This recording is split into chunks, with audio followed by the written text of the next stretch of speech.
प्रिय छात्रों, बराबर के हो या प्रिय मित्रों भी कह सकते हैं, तो जो बच्चे प्रतियोगी परीक्षा देते हैं वो वास्तव में ही बड़े हो जाते हैं, तो टीचर के बराबर हो जाते हैं। तो बराबर के बच्चों को मित्र भी कह सकते हैं। तो आज मैं बच्चों प्रतियोगी परीक्षा हेतु गणित का चैप्टर लाभ हानि, जो मैंने पहले वीडियो में उसके फॉर्मूले और अंकित मूल्य वाले एक प्रश्न का उदाहरण दे करके सूत्र बनाना सिखाया था, तो अब मैं आपको लाभ हानि के ऐसे प्रश्न हल करना सिखाता हूं जो रीट परीक्षा, पटवारी परीक्षा और अन्य प्रतियोगिताओं की परीक्षाओं में आते हैं। और छात्रों, मैं सवाल नंबर 1 रीट की किताब में से पढ़ रहा हूँ। किसी वस्तु को 800 रुपये में खरीद कर 900 रुपये में बेच दी जाती है, तो लाभ प्रतिशत बताओ। तो बच्चों, किसी वस्तु को 800 रुपये में खरीदते हैं तो उसके कॉस्ट प्राइस हो जाएगा 800 रुपये। इसको हम कॉस्ट प्राइस को क्या कहते हैं? क्रय मूल्य। और इसका एसपी हो जाएगा सेलिंग प्राइस 900 रुपये। तो बच्चों, ये हमें क्या होगा? लाभ होगा। तो लाभ को कहते हैं प्रॉफिट, PROFIT। प्रॉफिट हो गया 900 में से 800 घटा देंगे तो 100 रुपये का हमारा प्रॉफिट हो गया।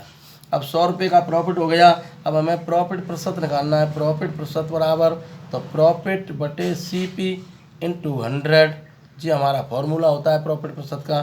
तो कितना हो गए? 100 रुपये, हमारा 100 रुपये और 800 और इंटू 100।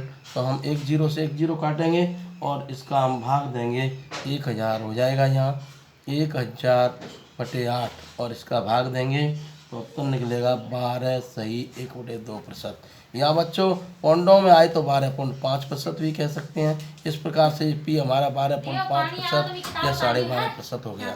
तो ये बच्चों पहला सवाल हल हो गया। अब क्वेश्चन नंबर 2 लेते हैं। क्वेश्चन नंबर 2 हम देखो, क्वेश्चन नंबर 2 को कराते हैं। और वैसे परीक्षाओं में कुछ घुमावदार प्रश्न आते हैं। तो देखो, यहाँ हम देख रहे हैं एक प्रश्न मैंने अलग टाइप का ले रहा हूँ। तो जैसे प्रश्न है, किसी वस्तु को 630 रुपये में बेचने पर 10% हानि होती हो, तो बताओ 910 रुपये में बेचने पर कितने प्रतिशत लाभ या हानि होगी। तो बच्चों, यहाँ पर हमको दोनों ही विक्रय मूल्य दिए हैं। पहले कहा है कि पहले CP है 630 रुपये और 630 रुपये CP है, तो 630 रुपये पे बेचने पर हमें हानि होती है, हानि प्रतिशत होती है 10% हानि होती है 630 में बेचने पर। अगर इसी वस्तु को हम CP और 910 रुपये में बेचें तो फिर हमें कितने प्रतिशत लाभ होगा, कितने प्रतिशत लाभ अथवा हानि होगा। तो पूछा है लाभ या हानि जो होता है, लाभ हानि का प्रतिशत हमको ज्ञात करवाया है। तो बच्चों देखो, इस सवाल को भी ऐसे करेंगे तो बहुत बड़ा हो जाएगा। मैं इसे आपको ट्रिक बताता हूँ। तो ट्रिक ये है कि मान लिया बच्चों, हमने कोई वस्तु 100 रुपये में खरीदी, किसी वस्तु को 100 रुपये में खरीदा और 100 रुपये में खरीद के हमने और उसको 10% हानि से SP 90 में बेच दिया। 10% हानि से 90 में बेचेंगे, ये छोटे छोटे को घटाएंगे नहीं, 100 में से 10 घटाएँ या 90 में बेच दिया। तो देखो बच्चों, हम इसे अनुपात समानुपात वाली विधि से डायरेक्ट कर सकते हैं। 630 अनुपात 90, और 630 रुपये से हमारा 90 SP निकल रहा है। तो यहाँ हम 910 रुपये से हमारा CP क्या निकलेगा, यानी जब CP 630 है तो SP 90 निकल रहा है, जब 910 है तो हमारा यहाँ कितना निकलेगा ये हमें पता नहीं, तो हम इसको x मान लेंगे। तो समानुपात में होता है मध्य पदों का गुणनफल और इंटू ग्राह्य पदों का गुणनफल।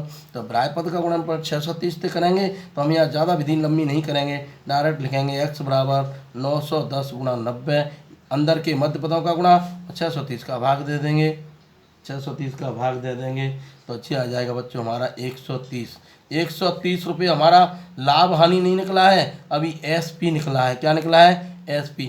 अतः जो 100 घटा दो इसमें से, तो अतः 100 घटाने से लाभ हो जाएगा 30% का। क्यों? 100 से अधिक आया है तो लाभ हो जाएगा 30%। ये हमारा बच्चों उत्तर आ गया।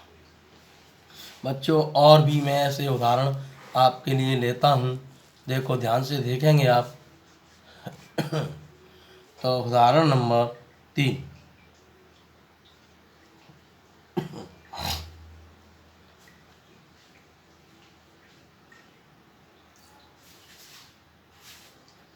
तो बच्चों मैं एक उदाहरण अपनी मर्ज़ी से बनाता हूँ, इस किताब में देखेंगे तो बहुत ऐसे मिलेंगे, मैंने भी देखे हैं। मान लो कि 2 सोफ़ा सेटों को, यानी 2 सोफ़ों में से प्रत्येक सोफ़े का मूल्य 10,000 रुपये है।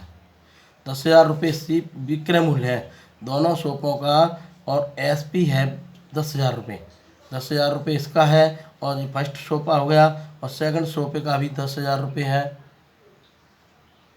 अर्थात सवाल ऐसे है कि 2 सोफ़ों को 10-10 हज़ार रुपये में बेचने पर, 2 सोफ़ों को 10-10 हज़ार रुपये में बेचने पर एक सोफ़े पर 2% का लाभ होता है और दूसरे सोफ़े पर 2% की हानि होती है।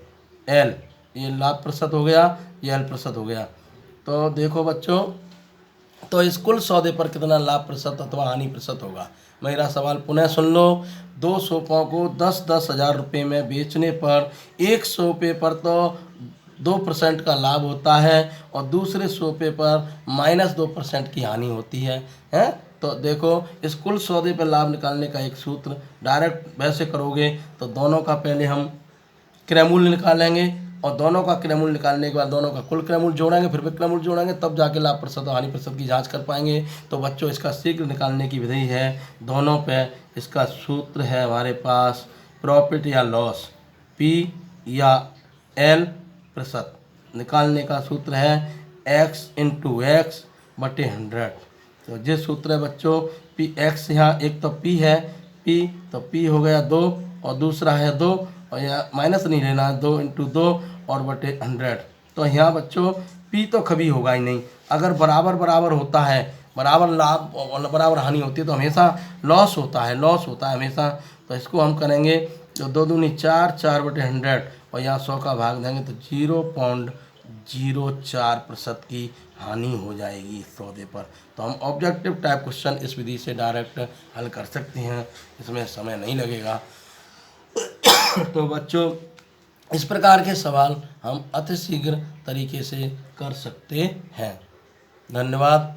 अगर वीडियो पसंद आई हो तो इसको लाइक और सब्सक्राइब जरूर करें, और हमारा लेटेस्ट वीडियो पाने के लिए सब्सक्राइब करना अत्यावश्यक है, जिससे हमारा लेटेस्ट वीडियो आपको तुरंत पहुंच जाएगा। धन्यवाद।